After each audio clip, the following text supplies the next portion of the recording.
Hi, this is Andrew Capone reporting for Motorcycle.com, and this is my interview with Stuart Garner, the CEO and owner of Norton Motorcycles. He was in New York to participate in an event where Breitling watches and Norton Motorcycles unveiled their co-branding effort, a very cool motorcycle and a very cool series of watches. And I caught up with him and talked about a wide-ranging array of subjects, the first of which is Norton's Isle of Man TT racing efforts. The first few seconds of audio were clipped off, so we're just going to go right into it.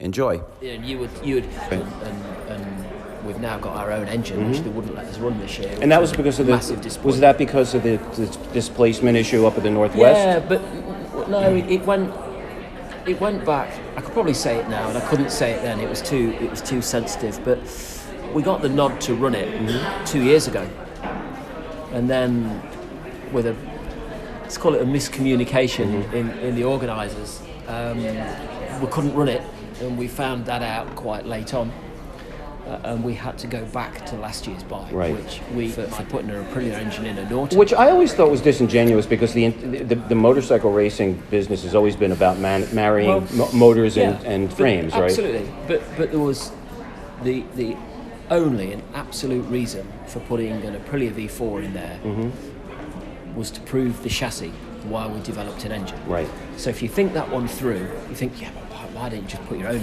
in and stop the aggro? If you think that through, whenever does anybody do a frame and engine new together as a new model? Nobody ever does, because of the difficulties of doing both at the same time. Right. And when we're trying to prove that at the TT, the first thing I've got to do before we do anything else is complete a lap. Otherwise I get no feedback. Right. And we have such little lap time at the TT with practice evenings. If rider breaks down on lap one, I don't get him back. That's right. I've missed a day. So I go from having 5 or 6 sessions to a session less. That's right. So the first thing we needed to do in developing the bike was have a reliable engine, so it could prove the chassis and prove the bike. It's cost us about 12 million sterling to get that V4 done. And we didn't have all of that money in one splash, like a big guy would have. We had to spread that over a few years. So we took the decision. It was much easier and much more common sense to put a reliable existing V4 into our frame and then prove off the chassis and the motorcycle, while in tandem we slow burned our own engine development. And using a V4, a European V4, would enable us to sort out the geometry, the handling, and all of the issues on the chassis which we'd got to know to make the bike work. A couple of 3 years in, when we were happy that we got the right direction, we kicked off the engine development, which took nearly 3 years. And then this year was the first year that we were ready to run the engine and chassis as a complete Norton. And we'd asked the organisers 2 years previously, can we enter a V4 1200? The answer was yes.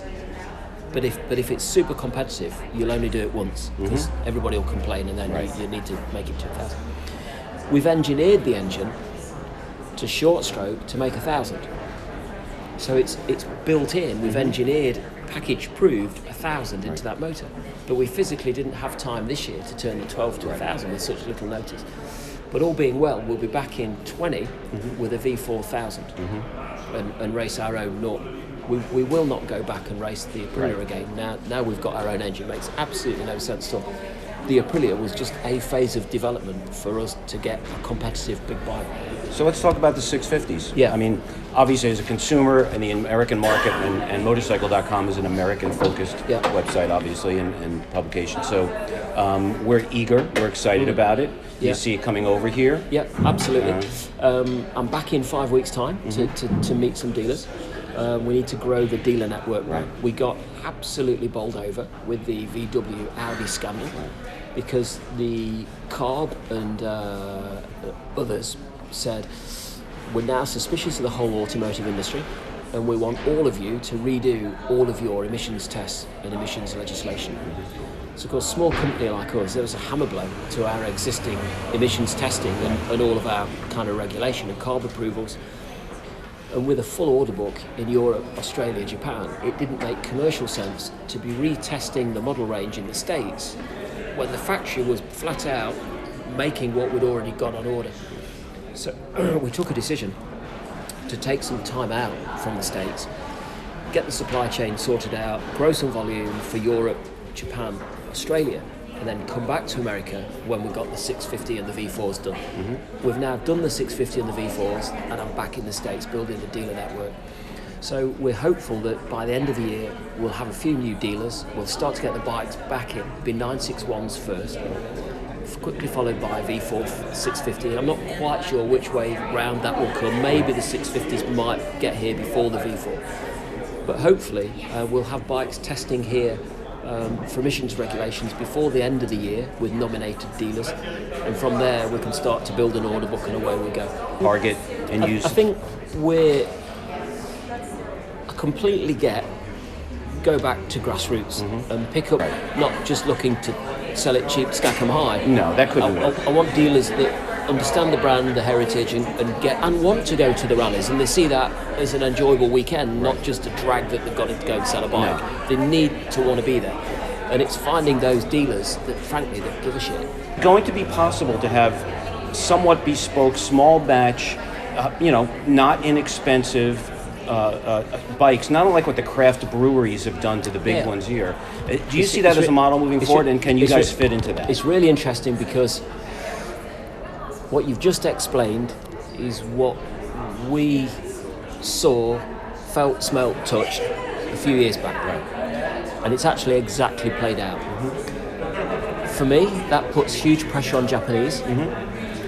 And you're going to see the industry polarize. And if you're going to go mass-produced mainstream, watch out for the Indians and the Chinese. They've no brand value, but the numbers proposition done in volume very, very well at the right price, the right performance with good reputation, good reliability. That's going to really put pressure on the Japanese. The other side of the market is as you say, it's more lifestyle, and it's smaller batches, limited edition, some really cool boutique manufacturers. The big guys, the Japanese, it's almost impossible for them to put a foot into that market because it almost makes them look silly if they put a custom out there. Everybody looks at Honda or Yamaha. What are you doing? Right. They don't understand the market, and you can't mass market those special limited edition runs from those supersized Goliaths. Right. It can't be done. So we see the industry continuing to go in that way, and that polarization happening, and I don't think that's specific to motorbikes. We see that in the watch market, and we see Breitling starting to do these limited editions with the Norton, with the Bentley, and with other watches that George Kern and co at Breitling. They've cleverly identified that there is a push with general demographic, with more limited edition, more bespoke, and with that, tying back to your Ranger, you've got your Ranger, mine's a 500T, is my kind of never part with bike. I could jump on that 500T, and I suspect the same with you on the Ranger. And the simplicity of the ride, I don't have to go at a speed that kills myself to be excited and enjoy the ride. I can have a little bimble along, I've only got 4 gears to kind of think about, clutch, brake, accelerator, I'm away. The simplicity of the vintage in the digital 1,000-mile-an-hour world, that almost digital detox that I get on that old retro bike on a Sunday afternoon is heaven for me. And I think the faster society goes and the faster we work, the more we pull back to escape that in our downtime. Therefore, I see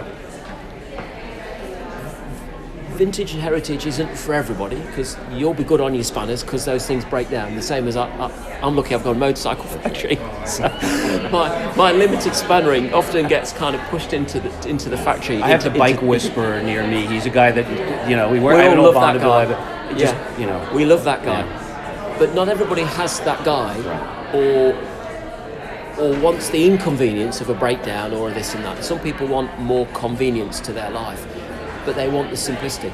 And I think a modern retro is a bit cliche, but kind of current vintage, and picking up on the vibe of the simplicity, a slightly smaller bike, an easier to ride bike, quite wide bars, quite big wheels, so it's very stable and it's comfortable.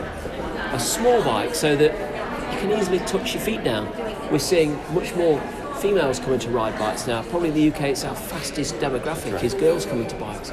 But they want a bloody bike that they can't get the leg over or they don't feel safe and secure on. I have a multi-strada 1260, that's my everything bike, and at 5'8", I still have to get this lower seat, and I've been riding for 40 years. It's still a daunting thing to push around the garage. I think it's a big miss on the motorcycle industry in general, for the same reason that, SUVs, you have to climb into honestly, them. Our new Ranger is just for you, Right. because it is that bike. Right. It's not got the engine of a multistrada, but it will still be 100 horsepower. Right. You can touch both feet down. We're just speaking to companies now to do luggage and to get all the carriers on, etc. And we're potentially talking about doing a proper, genuine kind of desert racer. Right. So I'm saying almost desert racer. Ducati have made that a cliche. Yeah, they're not desert No, racers. that's a scrambler on stilts. Yeah, and almost not a scrambler. Right. But we're talking about making something that can absolutely go and do the Baja in it as a factory bike. So very practically fit for purpose. But a bike that we could all ride, whether you're 5'8" or 6'2". Right. It's got that practicality of ease of use so that you enjoy the ride. And I think the industry has lost that a little bit, and I think you see the sharper people in the industry going, hold on a minute, just back this up.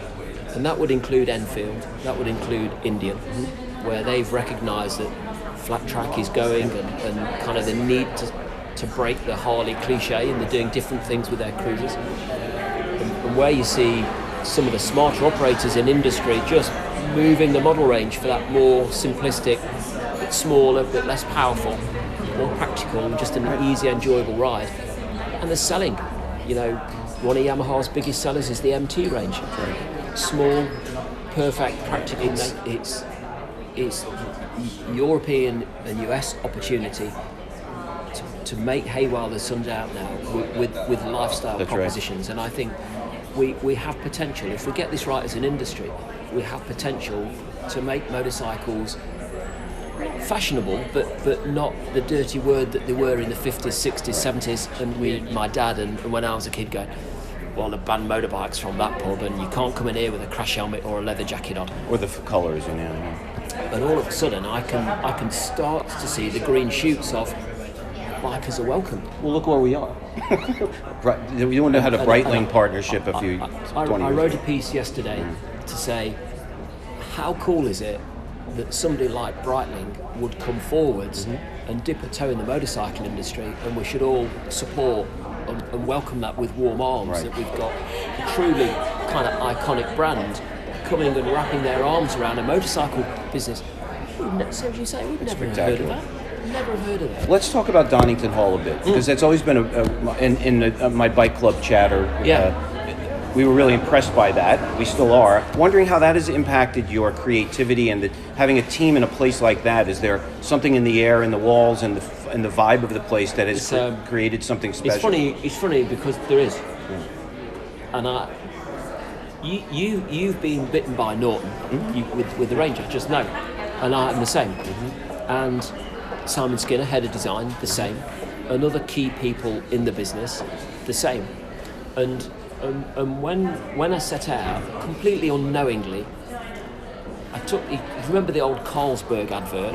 If Carlsberg did, and they just did perfectly, whatever it was. I took the view that if Carlsberg had a motorcycle business,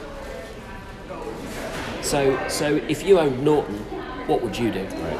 And if I owned Norton, what would I do? Well, I would have a castle as my front door, and I would make the bikes that I love to ride.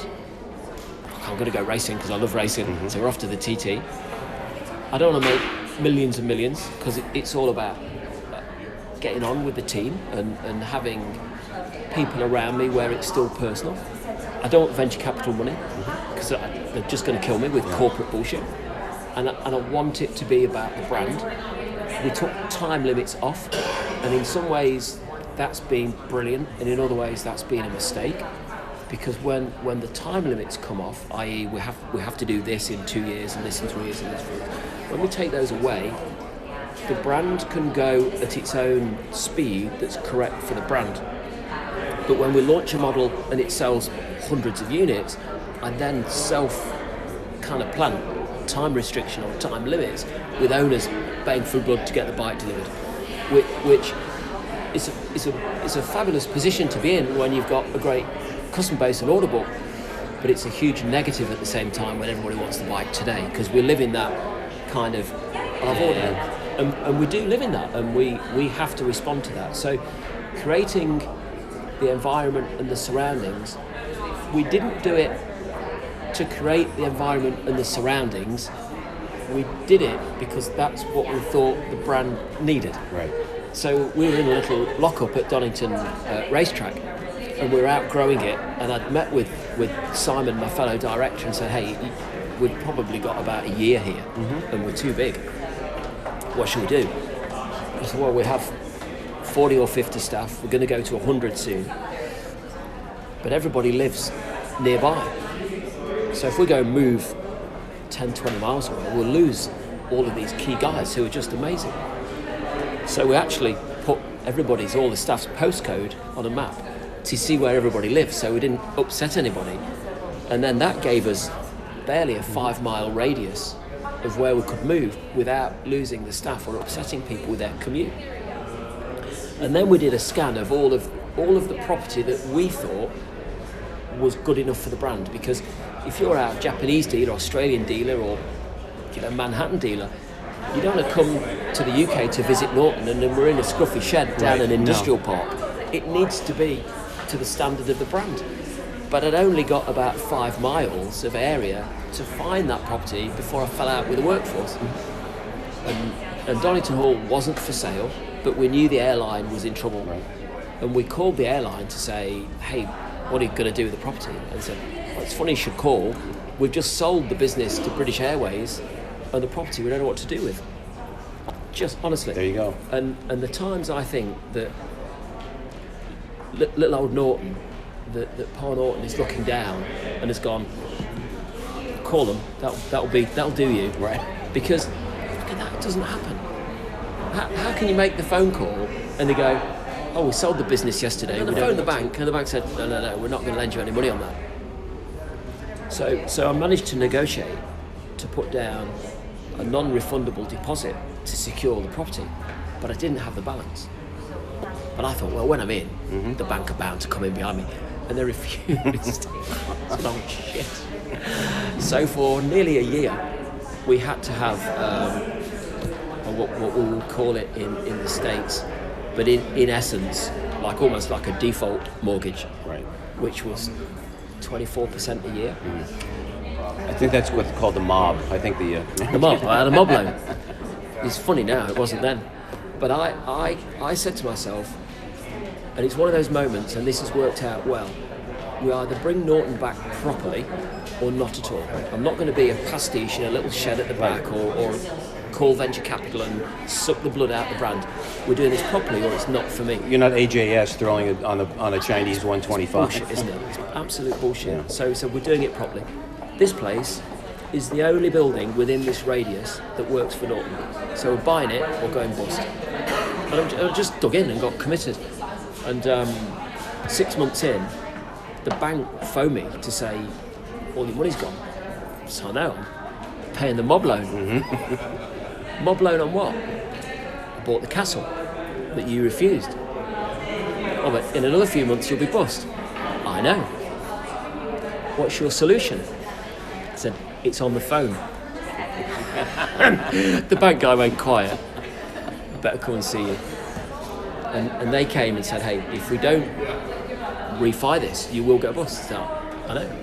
It's amazing. And that got him in and got him refied. In any other business, you wouldn't have happened. You wouldn't have been offered the property. You wouldn't have got a mob loan. The bank wouldn't have refied you. The strength of that Norton brand, unbelievable. And we've had 3 or 4 near-death moments, and only the brand has carried us through. So you think the initial kerfluffle in the States with the big backlog, where some of the owners had put deposits down years, you seem to have overcome that now. Are you finding that your true believers here are going to propel the brand forward in the U.S.? That Norton is 121 years old.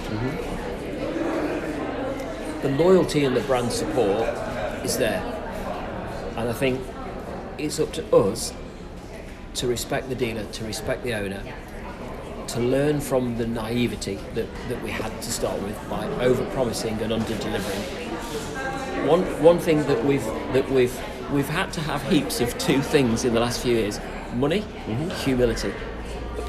And we probably had more money and less humility in 2011-12. Right. And we grew the humility and we spent the money. It's a good balance, though. And ultimately, we had to say, hey, we have messed up. And only after did we know why we'd messed up. Because if we'd have known before, we wouldn't have done it. And we've learned so much, i.e. the frustration that we're not in the States at the minute. Some people would say he's crazy, he's not in America. Others might say that's a really smart move, because he's not come back until he's ready. And we've just kept out of the way, because it would kill us now if we came in and then made the same mistakes. Okay, yeah. So we need to learn from that. Two more quick questions. One of my consultancies is with Moto America, which is a terrific series, starting to finally get root. Do you have any thoughts on perhaps bringing a bike over and competing with the American race market? Probably connected to a dealer network somewhere. I'm probably connected to some sponsorship somewhere that will have appetite for it. I'm not sure where we'd go with a liter sports bike. Why do I want to race the Japanese? If we go to cars, we'll just tell the next guy to wait, don't worry about time. If we go to cars and look for an example, if I'm Ferrari, I don't race NASCAR, or what we say in the UK, touring cars. I race Formula One, because that's where my brand sits. But when I race Formula One, you can't buy the car we race. It's a brand advert. If I come down and do World Touring Cars, it's a model advert. World Superbike is a model advert. MotoGP, brand advert. If I only want small niche numbers, why would I put millions into a model advert? Because if I spent, I don't know the budgets, but let's say I spent $2 million in Moto America AMA to race a litre. My business can't make enough litre bikes to get my 2 mil back. It doesn't make any sense at all to me. But flat track might, or super twins might. So that there are areas where, hey, that works, and there are areas where our size and scale, even if we had ambition and we put the money out, you don't get a return on the money. To get a return on the money, I'd have to mainstream the brand, and then I'm everything I'm not. So that's why we stay at the TT at the minute. I can race the TT once a year. It's within budget, it's within my scope and my resource, and it just about gives me, it quenches the appetite of the dealer and the owner just about enough to say Norton go racing. Do you know when a lot of my similarities are kind of motorbikes, boys, girls. When you're going out with that, and you're younger, and you're going out with that gorgeous 21-year-old, she didn't give you everything on a plate. She held a bit back for the next date. And racing the TT once a year, in my view, and it's super sexist, probably get slammed for it, it's like holding a bit back for the next date. If we went into a 12, 15, 16, 18 round series throughout a year, I don't know, that's just diluting what we're doing. Our best bet might be with a proper team, and the proper structure to look at something a bit quirky, not mainstream. So that might be super twin, it might be flat track, and I think something like that would probably suit the brand better than going flat out. Brands here in the 21st century, elliptical or winding pathways to fireman, a lawyer, an accountant. You don't give a shit. I would say it's actually about the engine. If there's one thing about bikes, it's just like on the watch. It's what's inside there. It's the engine and it's the mechanical. Works. So my owner, my Norton owner, we've done a little bit of work on this. When he's not on his motorbike, he might be shooting, fishing, mechanical in the workshop. He'll probably enjoy or participate in contact sport. In the UK, that would be rugby. Over here, it might be football. What he won't do is golf, tennis. He's a man's man. and the commonality is of that man's man. And then when you come to motorbikes, that man's man has broken down, he has crashed and been hit by a car, he has got to that awesome date with a beautiful girl, wet through because it rained on the way. That's knocked all of the ego and arrogance out of him. Right. So all of a sudden, I've got a well-grounded, common sense, practical guy that enjoys his life. When brands understand that, they can marry, but so many don't. That's right. And trying to get a refined brand with a bit of ego and a bit of arrogance with a brand like ours would just fight. The cultures would fight, right from the CEOs to the customers. But beautifully at Breitling, they sent some people out to live with us to start with, to check us out, and we went back to check them out. And on Thursday and Friday last week, we're at Biarritz and Wheels and Waves with George and I racing Enduro. Where'd you see that with CEOs? No. You know? You don't. And I'm like, George, are you okay with this? He's gone. We've just refinanced the business with several £1 million going in. That's completely fresh news. It's only just come out in the last few days. It's not been known yet. That growth capital will bring the 650 to market and complete the factory, and give us the capital to move on to look at the States and other territories, so that we're properly funded and we know where we're going. But what we're not going to do is race to 10, 20, 30,000 units. With 1,000 units a year business at the moment, we have a 3-year plan to get to 3,000 to 4,000 units only. My group sponsored the Duffy electric bikes this year with Sean Anderson. Duffy's a great guy. He bootstrapped it. Yeah. I mean, I think the $1,000 that my bike group raised for him made the difference between being able to take, get on the ferry or not. Yeah. But electric is inevitable. Would for you buy Norton. one? Yeah, I would. Would you? I would. You're the only guy I know. I'll tell you why, though. What I would do is I would buy a 3-year-old Zero for $7,000 that somebody just got tired of, get in my garage. So I completely agree with that. Yeah. But if you're talking about a guy who has 2 or 3 bikes and a limited range of bike, so when he buys a bike, he's got to be practical and usable for what he does. I don't see at the moment mainstream being electric. Is it here, though? Is it? So we're talking about branding Bit and of both. Yeah. So my 11-year-old boy, who's motorbike mad, Right. he won't give a shit. Right. Motorbike, electric, combustion. Right. But when you've had the smell of 2-stroke, it's very difficult to Victory. sit on electric. Best of luck Good with to all see of you. this. Thank you very much. And I say if you're around later, I'll be around. Say hello. Yeah. I definitely will.